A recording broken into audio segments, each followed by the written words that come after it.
గురుభ్యో నమ. శ్రీ మహాగణాధిపతయ నమ. శ్రీ సరస్వతి నమ. భక్తులరా, వాల్మీకి మహర్షి రచించిన శ్రీమద్ రామాయణం యథాతథంగా చెప్పుకున్నాం. ప్రతి శ్లోకం దాని అర్థం. ఇందులో భాగంగా నిన్నటి వరకు మనం బాల అయోధ్యారణ్య కిష్కింద సుందరకాండలు పూర్తి చేశాం. యుద్ధకాండలోని 35వ సర్గ వరకు చెప్పుకున్నాం. ఈ రోజున 36వ సర్గను ప్రారంభం చేద్దాం. ప్రారంభించే ముందు వాల్మీకి మహర్షిని ప్రార్థన చేసుకుందాం. పూజంతన్ రామ రామేతి మధురం మధురాక్షరం ఆరుహ్య కవితా శాఖాం వందే వాల్మీకి కోకిలం. తత్తు మాల్యవతో వాక్యం హితముక్తం దశాననః నమర్శయతి దుష్టాత్మ కాలస్య వశమాగతః. కాలానికి వశుడై ఆ రావణుడు మాల్యవంతుడు అంటే తన మాతామహుడు చెప్పిన మాటను ఏమాత్రం లెక్క చేయలే. సబద్ధ్వా భృకుటిం వక్త్రే క్రోధస్య వశమాగతః మర్షాత్ పరివృత్తాక్షో మాల్యవంతమథాబ్రవీత్. కనుబొమ్మలు ముడిచి కోపంతో ఆ మాతామహుడితో అన్నాడు ఇలా: హితబుద్ధ్యాయద హితం వచః పరుషముచ్యతే పరపక్షం ప్రవిశ్యైవ నైతత్సోత్రగతం మమ.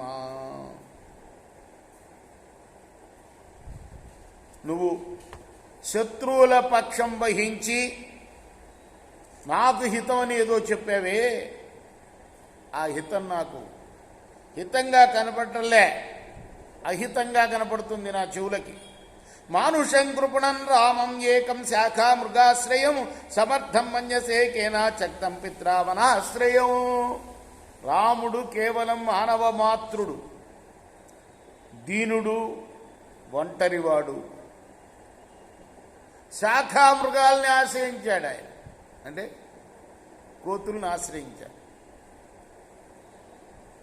తండ్రి వెళ్ళకొడితే అడవులు బట్టి తిరుగుతున్నాడు.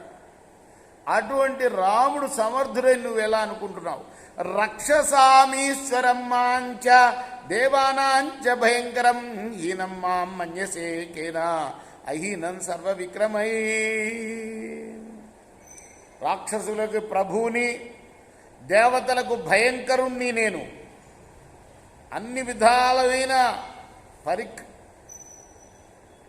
పరాక్రమాలతో సంపూర్ణుణ్ణి నేను. నువ్వు నన్ను తక్కువ వాడిగా ఎందుకు అనుకుంటున్నావు? వీరద్వేషేణ నాశంకే పక్షపాతేన వారిపో త్వయా పరుషాన్యుక్తో మమ ప్రోత్సాహనేనవా.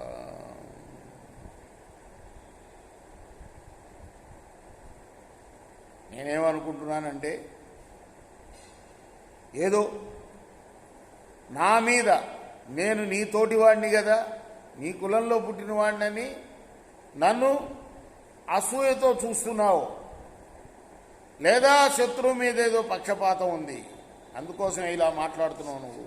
ప్రభవంతం పదస్థం హి పరుషం కో విభాషితే పండిత శాస్త్రతత్వజ్ఞో వినా ప్రోత్సాహ నేనవా.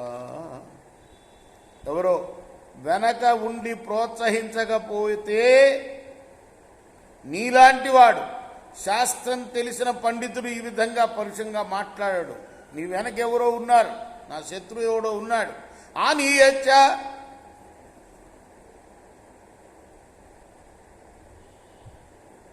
వనాత్ సీతాం పద్మహీనామివ శ్రియం కిమర్థం ప్రతిదాస్యామి రాఘవస్య భయాదహం.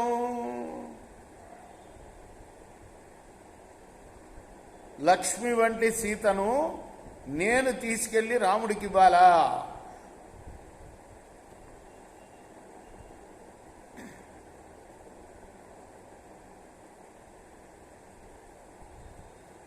వృతం వానరకోటిభిః సమగ్రీవం సలక్ష్మణం పశ్య కైశ్చిదహోభిశ్చ రాఘవం నిహతం మయా. ఖచ్చితంగా కొన్ని రోజుల్లోనే కోట్ల కొలది వానరులతోటి, సుగ్రీవుడితోటి, లక్ష్మణుడితోటి కలిపి రాముడిని చంపేస్తా, నువ్వు చూస్తావు. ద్వంద్వేయస్య న తిష్టంతి దైవతాన్యపి సంయుగే సకస్మాత్ రావణో యుద్ధే భయమాహారయిష్యతి.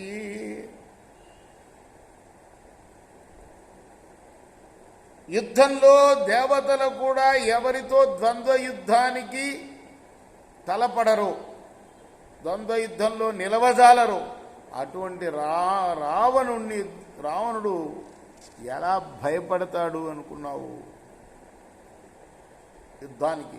ద్విధా భచ్చేయమస్యేవం నమేయంతు కస్యచిత్ ఏషమే సహజో దోష స్వభావో దురతిక్రమ.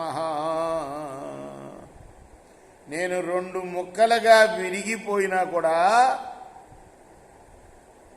ఎవ్వరికీ వంగను సుమా, ఇది నా స్వభావం అంటున్నాడు. రేపు మనం 12వ శ్లోకం నుండి కొనసాగిద్దాం. కృష్ణార్పణమస్తు. సాయి కృష్ణార్పణమస్తు.